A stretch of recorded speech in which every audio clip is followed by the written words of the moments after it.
حضرت بلال حبشی رضی اللہ تعالیٰ عنہ نے سارا گھر کا کام کاج خود سے سنبھال لیا تھا.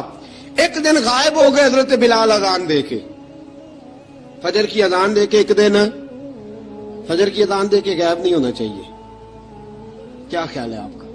مؤذن کو اذان دے کے غائب, اسے مسجد میں پھر رہنا چاہیے. حضرت بلال حبشی رضی اللہ تعالیٰ عنہ اذان پڑھی, غائب ہو گئے. صحابہ ڈھونڈ رہے ہیں بلال کدھر ہے, اقامت پڑھے. حضور نے فرمایا ٹھہر جاؤ, بلال آئے گا تو اقامت پڑھے گا. بلال آئے گا تو جلدی نہ کیا کرو مسجد میں. اگر 2-4 منٹ کبھی دیر ہو جائے نا نماز میں تو جلدی کوئی بات نہیں, اللہ کے گھر ہی آئے ہو نا, جلدی نہ مچایا کرو. اللہ کا گھر ہے, رحمت والی جگہ ہے. حضور نے فرمایا بلال آئے گا تو اذان پڑھے گا. اب سب صحابہ خاموش ہیں کہ بلال جاتا نہیں, کام بھی اس کا کوئی ایسا نہیں. حضرت بلال دوڑے آئے, جلدی دوڑے آئے.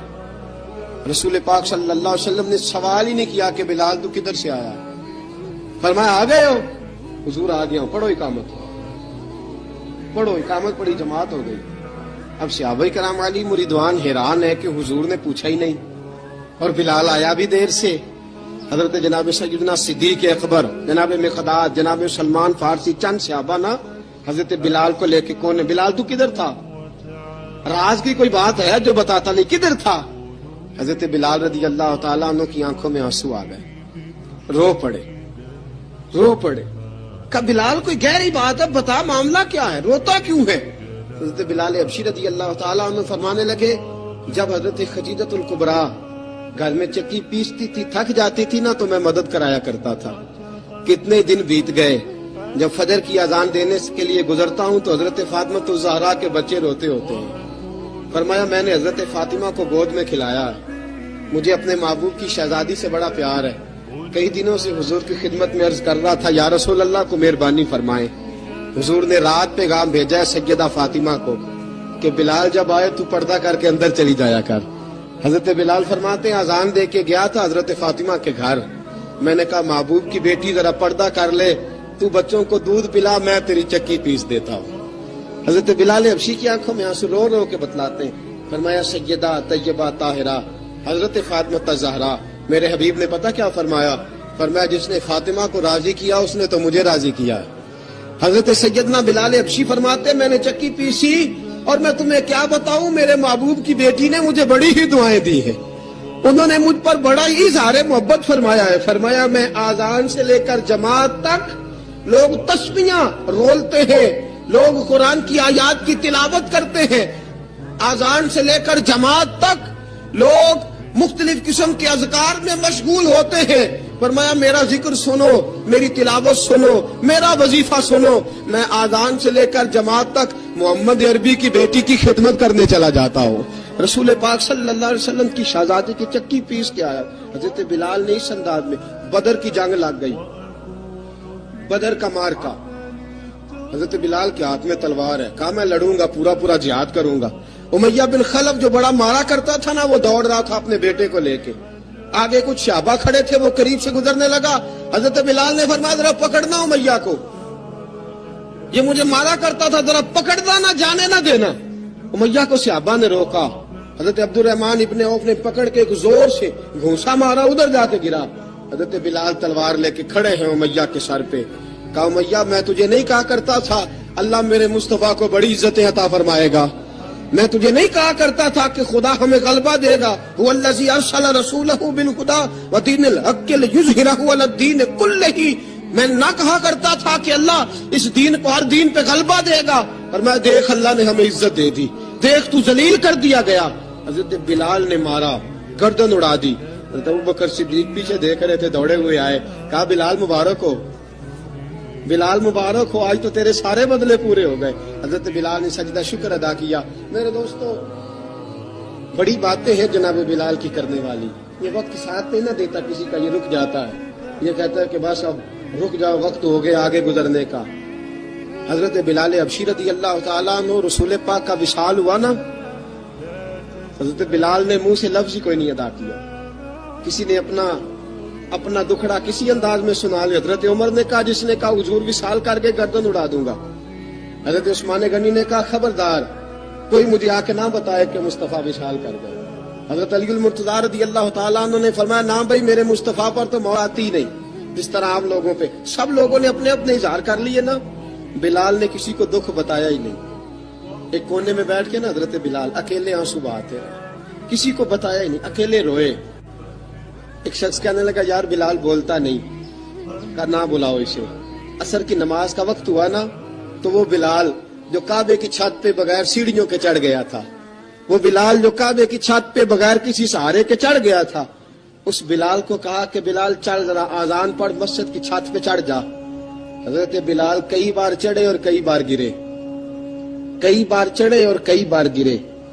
حضرت بلال حبشی رضی اللہ تعالیٰ نے آواز دی, کہا سلمان میری مدد کرنا, میری مدد کرنا, اب مجھ سے چڑھا نہیں جاتا, اب مجھ سے جایا نہیں جاتا. جناب سلمان فارسی نے بھی سوال نہیں پوچھا کہ بلال تو بیمار ہے, یہ نہیں پوچھا. حضرت بلال کو 2-4 صحابہ نے اٹھایا, چھت پہ پہنچایا. بلال نے اذان شروع کی.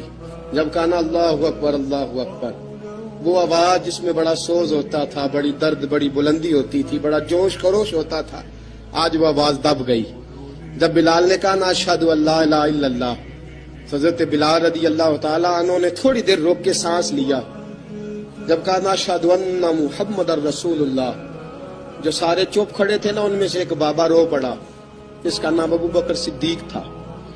جب حضرت ابو بکر صدیق کی آنکھ میں آنسو آیا تو حضرت بلال چھت کے اوپر زمین پہ گرے, زمین پہ گرے اور کہا ابو بکر یہ ڈیوٹی کسی اور کی لگا دے, یہ ڈیوٹی کسی اور کی لگا دے, اب میری روح اجازت نہیں دیتی, مصطفیٰ کریم کے بعد مجھ سے اذان نہیں پڑھی جائے گی. آپ نے واقعہ سن رکھا ہے کہ ایک بار صحابہ نے بلایا, دوبارہ آئے, حضور خواب میں ملے, کہا بلال تو آتا کیوں نہیں. بلال چھوڑ کے چلے گئے تھے, فرمایا اب میرا یہاں دل نہیں لگتا. ملک شام کے شہر حلب میں چلے گئے تھے, چھوڑ دیا تھا مدینہ منورہ, اب میری نگاہوں میں جچتا نہیں کوئی, جیسے میرے محبوب ہیں ایسا نہیں کوئی. حضور خواب میں ملے, آئے مدینے, حضرت بلال آخری بار. لوگوں نے کہا اذان پڑھو, کہا مجھے وہ اذان بھول ہی گئی ہے جو مجھے مصطفیٰ کریم کے زمانے میں پڑھا کرتا تھا, مجھ سے نہیں پڑھی جاتی, نہ مجھے کہو میں کیسے پڑھوں. امام حسن اور حسین نے آ کے دامن تھاما نا تو کہا بیٹا میں تمہاری نانی کا بھی نوکر رہا ہوں, میں تمہاری ماں کی چکی بھی پیستا رہا ہوں, مجھ سے کوئی فرمائش نہ کر ڈالنا, میں نے نوکری کی ہے اور مجھے اگر اللہ نے توفیق دی تو میں تمہارے بچوں کے پیر بھی دھویا کروں گا. لیکن امام حسن رضی اللہ تعالیٰ انہوں نے فرمایا بلال ایک بار تو اذان سنانی پڑے گی. سنائی بلال نے اذان. کوئی گھر مدینے میں ایسا نہیں تھا جہاں سے رونے کی آواز نہ آئی ہو. حضرت عمر فاروق رضی اللہ تعالیٰ عنہ اپنے زمانے میں شام گئے, جناب بلال حبشی رضی اللہ تعالیٰ عنہ سے کہا کہ اذان پڑھو. حضرت بلال نے فرمایا میں پڑھ ہی نہیں سکتا. بڑی ہمت کے بعد اذان پڑھی اور جناب بلال نے کہا تم اگر روئے نہ تو میں اذان پڑھوں گا. رونا نہ, وعدہ لے لیا. حضرت عمر تو نہ روئے لیکن معاذ ابن جبل نے رونا شروع کر دیا. جب معاذ ابن جبل روئے تو پھر عمر بھی روئے, جب عمر روئے تو پھر بلال بھی روئے. وہ اذان اشہد ان لا الہ الا اللہ تک گئی. رسول پاک کے بعد پھر اذان اس سے آگے بڑھ نہ سکی. حضرت بلال کا وقت وصال آیا. حضرت ابو درداء کے داماد تھے جناب بلال حبشی. حضرت ابو درداء بہت معتبر صحابی ہیں, ان کی بیٹی حضرت بلال کے گھر میں تھی. حضرت بلال کا وقت وصال آیا تو آپ کی بیوی کہنے لگی بڑے افسوس کی بات ہے, آپ بچھڑ رہے ہیں. فرمایا افسوس نہ کر, مجھے مبارک دے, میں آج بچھڑوں گا تو جا کے رسول پاک سے ملاقات کروں گا. حضرت بلال حبشی نے, میرے دوستو غریب آدمی تھے نا, مال تو زیادہ نہ دے سکے لیکن انہوں نے خدمت اس طرح کی. آپ میں کھنگالتا رہا کتابیں, 28-29 کتابیں میں نے کھنگالی اس ہفتے میں حضرت بلال پر. حضرت بلال کا دعویٰ ہی کوئی نہیں. پوری کتابوں میں, پوری سیرت میں کہیں کوئی دعویٰ ملتا, کہیں نہیں کہا میں نے یہ خدمت کی ہے. یہ دعویٰ حضرت بلال کا دعویٰ, میں غور کرتا رہا اس بات پر کہ سب لوگ دعویٰ کر لیتے ہیں نا. بعض صحابہ کے دعوے ملتے ہیں کہ ہم نے فلاں موقع پہ خدمت کی تھی, بلال بدر میں, بلال احد میں, بلال خندق میں, بلال فتح مکہ میں, بلال نے ساری خدمتیں اپنے سر. لیکن بلال کا دعویٰ, حضرت بلال نے اپنے منہ سے ایک بار بھی نہیں کہا میں نے یہ خدمت. عشق بہت کیا. غریبوں جان نہ چھڑایا کرو, یہ کہہ کہ جان نہ چھڑایا کرو کہ ہم کیا کر سکتے ہیں, ہم کدھر جائیں, ہم آگے بڑھو, عملی طور پہ اپنا آپ پیش کرو, رسول پاک کے عشق میں رنگ جاؤ. حضرت سیدنا عمر فاروق رضی اللہ تعالیٰ عنہ فرماتے تھے بلال اب تو حبشی غلام نہیں, اب تو مصطفیٰ کے صحابہ کا امام ہے. اب تو ہمارا امام ہے. جناب بلال حبشی رضی اللہ تعالیٰ عنہ کی زندگی بتلاتی ہے کہ غریب اگر آئے اور اپنے آپ کو رنگے رسول پاک کے رنگ میں تو وہ اتنی خدمت کر سکتا ہے، اتنی خدمت کر سکتا ہے کہ کوئی تاریخ بھی حضرت بلال کو چھوڑ کے مکمل ہو سکتی نہیں. کوئی بھی تذکرہ جناب بلال کو چھوڑ کے صحابہ کے تذکرے مکمل ہو سکتے نہیں. اور جہاں جہاں بھی عشق کی داستان لکھی جائے گی پہلے بلال کا نام لکھا جائے گا، پھر بعد. آپ کے والد کا نام حضرت رباح تھا، حضرت بلال کے والد. وہ حضرت بلال ابھی بچپن میں چھوٹے سے تھے کہ والد انتقال کر گئے. یتیمی میں پرورش پائی جناب بلال نے، یتیمی میں. اور پھر 2 بہنیں، ایک والدہ، ایک بھائی. حضرت بلال حبشی کا یہ خاندان مکے میں بکتا بکاتا کسی طرح عبداللہ بن جدعان کے پاس پہنچ گیا. بڑا پکا کافر تھا، بڑا پکا. ذرا اسلام کی روشنی چمکی نہ تھوڑی سی. حضرت ابوبکر صدیق رضی اللہ تعالیٰ عنہ اس رستے سے گزرتے تھے. اس رستے میں حضرت بلال کام کاج کیا کرتے تھے، بڑے محنت، بڑے جفاکش، بڑے ہمت والے. حضرت صدیق اکبر نے ایک دن روک کے کہا، بلال کب تک تو اتنے خداؤں کو پوجتا رہے گا؟ کب تک تو اتنے خداؤں کو پوجے گا، جگہ جگہ ماتھا ٹیکے گا؟ یہ تجھے کبھی غلامی سے آزاد نہیں کریں گے.